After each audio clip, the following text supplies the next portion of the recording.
आज शेकडो वर्षानंतरही बाळासाहेब जिजाऊंचे नाव आपल्या ओठांवर आहे. जे जिजाऊ हे शब्द उच्चारतात मनामध्ये प्रचंड ऊर्जा येते.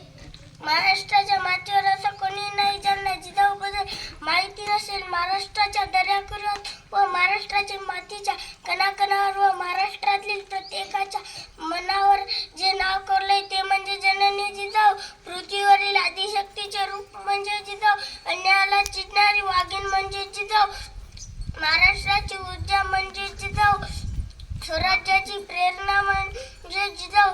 जिजाऊंचे कार्य एवढे अफाट आहे की त्यांच्याबद्दल कितीही सांगले तरी कमीच आहे.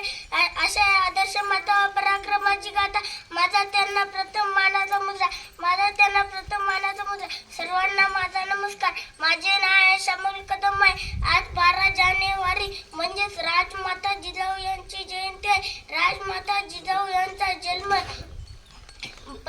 12 जानेवारी 1598 रोजी बुलढाणा जिल्ह्यातील सिंदखेड राजा इथे झाला. त्यांच्या आईचे नाव माळसाबाई व वडिलांचे नाव लखोजीराव जाधव असे होते व पतीचे नाव शहाजीराजे भोसले असे होते.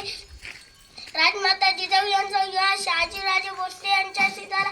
त्यांनी पुणे येथील शिवनेरी गडावर शिवरायांना जन्म दिला.